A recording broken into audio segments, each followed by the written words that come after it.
കുഞ്ഞമ്മയോ കേറി വാ. ഇരിക്കും കുഞ്ഞമ്മേ. എന്നെ ഉണ്ട്. ഓ ഞാൻ ഇരിക്കാനൊന്നും വന്നതല്ലേ. അതുവരെ പോയപ്പോ ഒന്ന് കയറിയതേ ഉള്ളൂ. നാരങ്ങാവരം എടുത്തിട്ട് വരാം. ഓ വേണ്ട വേണ്ട, എന്നാ പിന്നെ ചായ എടുക്കാമെന്നേ. എനിക്ക് ചായ ഒന്നും വേണ്ട. ചായ ഒന്നും ഓ ചായ വേണ്ട. അതെന്നാ കുഞ്ഞമ്മേ, എനിക്ക് ഈ വൃത്തിയുടെ അസുഖമുണ്ട്. വൃത്തിക്ക് അസുഖമോ? അല്ലേ അല്ലേ, ഞാൻ ഈ പുറത്തൊന്നും ഫുഡൊന്നും കഴിക്കത്തില്ല. ഒന്നാമത് ഈ അപ്പടി വൃത്തിയൊന്നും ചിലപ്പോൾ ചില വീട്ടിൽ ചെന്ന കഴുകത്തില്ല. നീ ഞാൻ കഴിക്കത്തില്ല. അല്ല പക്ഷെ നീ പുതിയ തയ്യക്കടയൊക്കെ തുടങ്ങിയല്ലേ? കട തുടങ്ങി കുഞ്ഞമ്മേ, കട തുടങ്ങി. കച്ചവടമൊക്കെ ഉണ്ടോ? കുഴപ്പമില്ല, ആൾക്കാരൊക്കെ ഉണ്ട്.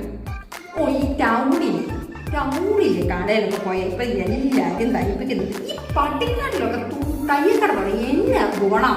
ഓ അങ്ങനെയൊന്നുമില്ല കുഞ്ഞമ്മേ, ഇവിടെ ആൾക്കാരൊക്കെ തയ്ക്കാനൊക്കെ വരുന്നുണ്ട്. ഈ മോളെ മൊത്തം കോപ്പിയടിയല്ലേ. ഇപ്പൊ ഈ ടൗണിലൊക്കെ കുറെ ഡിസൈൻ ചെയ്യും. ആ ഡിസൈൻ അതേപടി ഇവിടെ കൊണ്ടുവന്ന് നിങ്ങളെല്ലാം കൂടെ കോപ്പി അടിക്കും. അതല്ലേ സംഭവിക്കുന്നത്.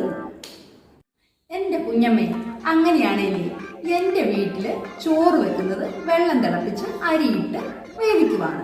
കുഞ്ഞമ്മയുടെ വീട്ടിലും അങ്ങനെ തന്നെയാണ് അരി വേവിക്കുന്നത്. ഇപ്പൊ കുഞ്ഞമ്മ പറഞ്ഞ പോലെയാണെങ്കിൽ കുഞ്ഞമ്മ എൻ്റെ വീട്ടിലേത് പോലെ കോപ്പി അടിക്കുവാണ് ചോറ് വേവിക്കുന്നതിന്. അങ്ങനെയാണോ? എന്നിട്ട് നാക്കിനൊക്കെ നീളം വെച്ചല്ലോ. ഒരു ചക്കട തുടിക്കട തുടങ്ങിയപ്പോഴത്തേക്കും. അല്ല കുഞ്ഞമ്മേ, കുഞ്ഞമ്മയുടെ കൂടെ പഠിച്ചതല്ലേ ആ നമ്മുടെ അക്കരയിലെ ഗീതമായി കഴിഞ്ഞ ആഴ്ച ഒന്ന് മരിച്ചുപോയിന്നേ.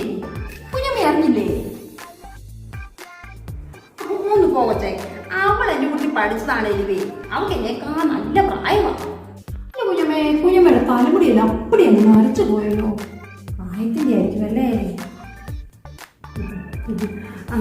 ഞാനേ അരി അടുപ്പത്തിട്ടിട്ടാണ് വന്നിരിക്കുന്നത്. എന്നാ പോയേക്കുവാണേ. ശരി എന്നാ ശരി കുഞ്ഞമ്മേ. പിന്നെ കാണാം. ഒരു മനുഷ്യനൊരു നല്ല കാര്യം തുടങ്ങാൻ സമ്മതിക്കത്തില്ല ഒരു കുഞ്ഞമ്മ.